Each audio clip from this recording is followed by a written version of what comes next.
Okay, guys. Got 4 more. Can't beat them when they look like this.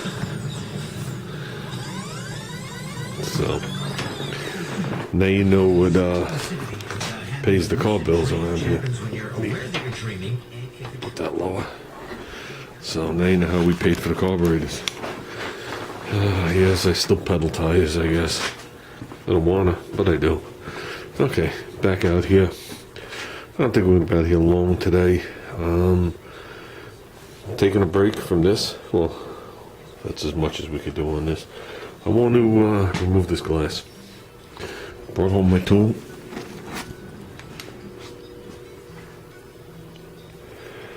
It's a Blue Point YA109A, possibly, or 100A. I don't even know. I have this tool at least 30 years.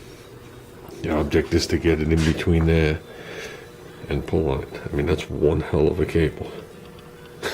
Oh, I'm gonna have to tug that hard. I've probably used this tool once, as you can see by the green paint still on it. So I don't remember why I bought it, but that's what we're gonna use to pop this glass, so we can do this repair right. No other way of doing it. I guess the quickie way to do it would be going there with a grinder, treat the metal the best you can, and just door glass it and watch it come back, especially this. So I'm assuming we're going to be coming to like here, to like here. So I'm assuming the water just dripped here and then pump it down. So, okay, with that, guys, I'm going to take a couple of measurements from here to here. Obviously there to there, there to there, there to there. I don't think it matters. I mean, it matters, but the molding covers it either way. We need a depth, though. I need a depth. That's very important, which I'm sure I can get from the other one. But going by this, looks like it's in a hell of a lot more over here than it is over here. So maybe I'll put some tape on the window and we'll just write the measurements down. Okay, this is what we got. Half an inch. Basically, this whole window is sitting, the outer part is sitting a half an inch from the metal. So we're gonna have to make up, figure out that number is when we seal it back in. Then I just measured from here to here. This one's 7.45 millimeters, this one's 8 millimeters, 7.60 millimeters, 10.37 millimeters, and so on. So,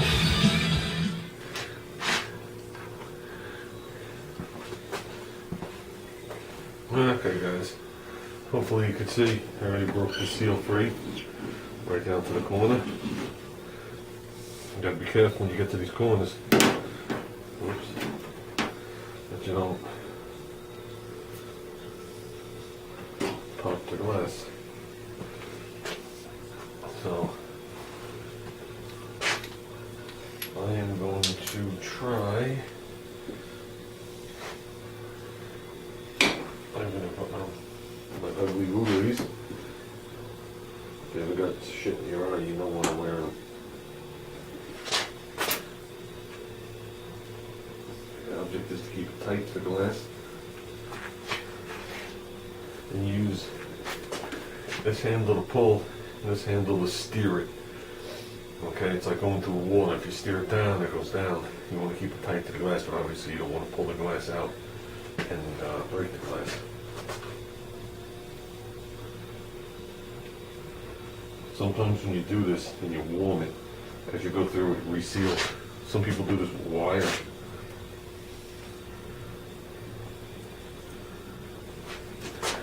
Okay, this seems to be a shelf to sit it on. Just roll to the side.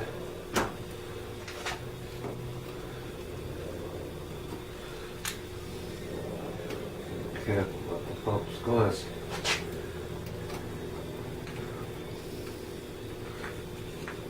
Okay, get back in. Now I'm going to go back this way up to that block.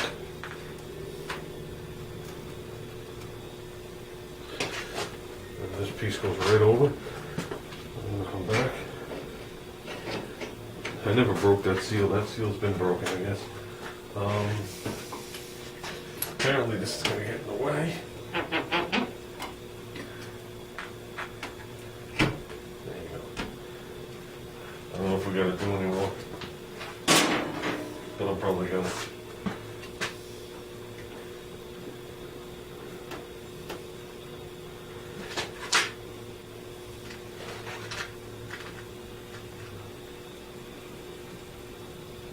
It has a shelf to sit on, but I don't think it has anything for depth. That's what I'm really concerned about.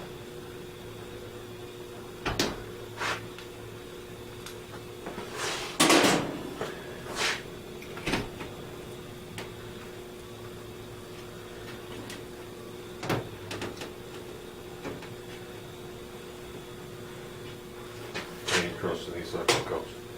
To explain why after. The suction cup will not go on the glass because the glass has a curve. So when I went to go across this way, it didn't seem to suck.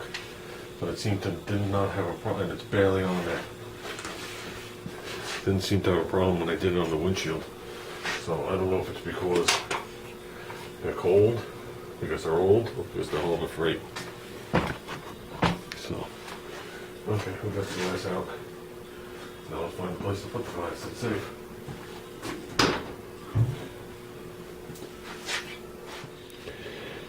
Okay, this is like a door edge guard. And the rest of this is butyl. So, we just have to get this butyl, whoops, out of here like this.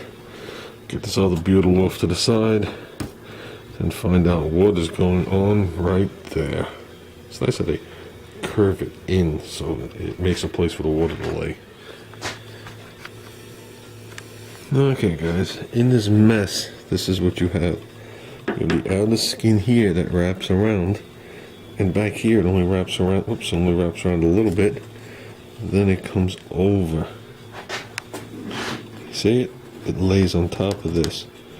That has one little tiny pinhole in it. I'm not worried about that right now.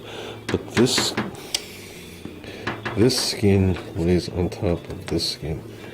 Okay, so this skin is not this lip that you see. There's many, many layers here. It looks like 3 at least. This window channel looks like it comes as a 90. I'm not sure if it goes back down. But this wraps over, gets deeper here, right behind the pin, comes over and then juts back and goes up here.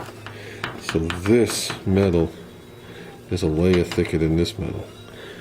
And this is 1, 2, so this is 1, 2, 3. And I think that's where all the problems started, right here. I think the water got in, because this comes in, curves back out. I think the water got right here, got on top of that shelf, and that's what disintegrated this. Or it didn't make it through here, it just laid in here and worked its way out through the top onto that shelf. Okay, so I see a problem here. Like I said, I'm not sure what's behind here yet. So I see us coming to at least here, and for now, I would say there. 'Cause this doesn't look good right there either. Nor does it look good right there. Or right there. You can see all this because Junior ground it. So there has to be a point where the water stopped rusting as it was running down. So this isn't a buildup of salt, this is just a buildup of water and shit laying in there year after year after year, the dirt holding the water. Good everywhere else. You can see a little pocky mark there, but no rust through. Same here. Same right there. We'll investigate that, but that looks good. And the rest of the channel is clean. So this whole section here is butyl. So that's what we have to match, whatever size that is. It sits on one shelf, one little thing here, and one little thing, I don't know where the other one was. Probably right here. Sorry, I didn't see it in the beginning. Somewhere in the zone. So, no, I'm not going to cut down We're gonna start small on this again. Same stuff. I want to try and retain this pin minimum. I'd love to try and retain that pin, but I think that's a fantasy. So, and we'll clean all this, because if all we have is that one little pock, we're gonna work on that pock there. That would make this real much bigger job than it is. So we'll take that as we get there. And it might sound silly to you, but we'll take it as we get there, and we'll come up with a realistic solution. This right here, I think, is a weld. And that's why this looks like, you're saying to yourself, oh, it looks like rust and it's built out. No, that's just a piece of metal, the way it comes out. When it comes over. See, because, yeah. Well, actually, I think it only overlaps a little bit because it goes back down to 2 layers right here. Just like it's 2 layers here, but it definitely overlaps it. So, am I cutting that tonight? No. No. We gotta get this car sealed up. I wanna make sure this car doesn't go on fire. We gotta get something in this window, something that'll keep the sparks out. So we'll come up with something. Yeah, okay, guys. As you can see, I just went there with a screwdriver. I needed to know everywhere. Like I said, I doubt once you go up this curve there's going to be anything. I just noticed that when you drop right below all this, the straight edge fits perfect. As you go up, you get right near the top, there is a slight outward bow right here. The reason I check that is so when I make this new edge, I know it's perfectly straight. What we're going to wind up doing is this inner lip, we're going to make a new one up to like here, replicate it, try and get to right here, flush in the front, then I'm going to make a outward patch and probably sit there and weld it. Maybe. That's one of the ways. Or we could do a bend coming down, and then trim this all out, and then when you get to the curve, it's going to be a problem. It's going to be a multiple piece patch anyway. It's going to have to be a slit in it. So all this looks solid right there. So something, it must, the one must come in and it must be running down. I'll know more when I open it up why. I'm sure there's 0 paint and 0 primer there, and I can see this, like I said, a little shelf there. So that must be near the edges of it. So I would have never known this if Junior didn't sand this down. I would have never known. And like I said, the other side was nothing like this. We all know that. So the other side never perforated or nothing. Only had that little thing. So, okay, guys, we'll get this.